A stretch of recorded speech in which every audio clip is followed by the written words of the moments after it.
Hello बच्चों, चलिए प्रश्न को पढ़ते हैं और समझते हैं। उन रेखाओं के बीच का कोण ज्ञात कीजिए जिसके दिक् अनुपात निम्नलिखित है।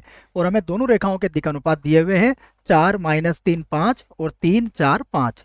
प्रश्न को हल करने से पहले प्रश्न के लिए मुख्य अवधारणा लिख लेते हैं। तो इस प्रश्न के लिए मुख्य अवधारणा जिसकी सहायता से हम इस प्रश्न को हल करेंगे। मुख्य अवधारणा में हम दो रेखाओं के मध्य यदि कोण थीटा होता है तो उसके लिए सूत्र लिख लेंगे। हमें पता है यदि दो रेखाओं के मध्य कोण थीटा हो तो कॉस थीटा बराबर होता है A1 A2 plus B1 B2 plus C1 C2 और बटे में वर्गमूल के अंदर आएगा A1 का वर्ग B1 का वर्ग C1 का वर्ग और फिर वर्गमूल के अंदर आएगा A2 का वर्ग प्लस B2 का वर्ग और प्लस C2 का वर्ग। तो यह सूत्र आप इस प्रश्न के लिए याद रख सकते हैं। अब हमें प्रश्न में जो दिया गया है हम उसे लिख लेते हैं। सबसे पहले हमें पहली रेखा के दिक् अनुपात दिए हैं तो मैं लिख देता हूं पहली रेखा के दिक् अनुपात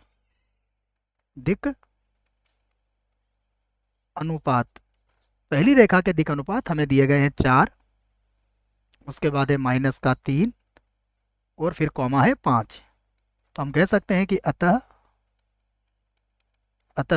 A1 बराबर 4, B1 बराबर -3 और C1 बराबर हो गया 5। अब हमें दूसरी रेखा के दिक् अनुपात भी दिए हैं तो यहाँ लिख सकते हैं हम दूसरी रेखा के दिक् अनुपात। दूसरी रेखा के दिक् अनुपात प्रश्न से लिखना है हमें। ये दिक् अनुपात दिए हमें 3, 4 और 5। तो हम यहाँ पर भी कह सकते हैं कि अतः A2 बराबर 3 हो गया, B2 बराबर 4, C2 बराबर 5। अब हमें रेखाओं के मध्य का कोण ज्ञात करना है तो हम इस बात को कह सकते हैं कि यदि रेखाओं के मध्य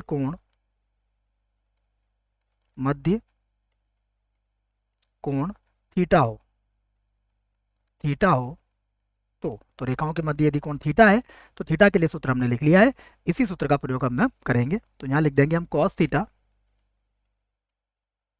बराबर, सूत्र को एक बार और लिखना पड़ेगा, A1 A2 B1 B2 C1 C2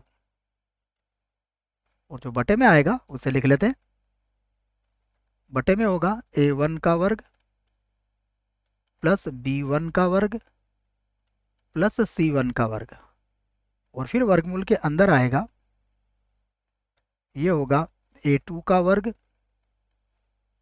plus B2 का वर्ग और प्लस C2 का वर्ग। तो यह सूत्र आपको याद रखना है। अब हमें केवल इसमें मान रखना है तो फिर से लिखूंगा मैं कॉस थीटा बराबर A1 A2। देखिए A1 कितना है हमारे पास 4 और A2 कितना है 3, तो 4 गुणा 3 हो जाएगा ये। तो यहाँ लिख देंगे हम 4 और गुणा में आ जाएगा 3। उसके बाद प्लस, अब B1 B2 देख लेते हैं। B1 -3 है और B2 4 है तो ये -3 गुणा 4 हो जाएगा। तो यहाँ पर हो जाएगा -3 और गुणा में आ जाएगा 4 प्लस C1 C2 देख लेते हैं। C1 5 है और C2 भी 5 है, दोनों ही 5 5 है। तो यहाँ लिख देंगे हम C1 का मान 5 और C2 का मान भी कितना है 5। अब वर्गमूल के अंदर आ जाएगा इनके सबके वर्ग। देखो 4 का वर्ग 16 होता है, -3 का वर्ग प्लस का 9 होता है और 5 का वर्ग होता है 25। फिर वर्गमूल के अंदर देखिए 3 का वर्ग 9 होगा, 4 का वर्ग 16 होगा और 5 का वर्ग कितना हो जाएगा 25। फिर से लिखेंगे हम कॉस थीटा बराबर, अगर आप देखोगे तो 12 -12 है तो कट जाएगा, ऊपर कितना बचेगा, ऊपर बचेगा 25। बटे में देखते हैं, ये 16 और 9 25, तो ये 25 और 25 हो जाएगा 50, ये भी कितना हो जाएगा 50। तो वर्गमूल के अंदर आ जाएगा, यहाँ पर भी आ जाएगा 50 और यहाँ भी वर्गमूल के अंदर कितना आ जाएगा 50। तो हमें पता है वर्गमूल हट जाएगा तो ये कॉस थीटा बराबर कितना आ जाएगा, कॉस थीटा बराबर मैं लिख देता हूँ, ये हो जाएगा 25 और बटे में हो जाएगा 50। काटने पर कितना आ जाएगा, 1/2। अब 1/2 कॉस में कितने डिग्री पर होता है, देखिए ये 60 डिग्री का मान होता है। तो हम कह सकते हैं कि इसी के बराबर हम लिख सकते हैं कि ये किसके बराबर होगा, कॉस 60 डिग्री के बराबर होगा, अर्थात इसको π/3 लिख सकते हैं कॉस में। तो अब हम उत्तर दे सकते हैं, अतः दोनों रेखाओं के मध्य कोण जो थीटा था वो कितना आया, 60 डिग्री अर्थात π/3। यही हमारे प्रश्न का उत्तर है। आशा करता हूँ आपको इस प्रश्न का उत्तर समझ में आया होगा। धन्यवाद।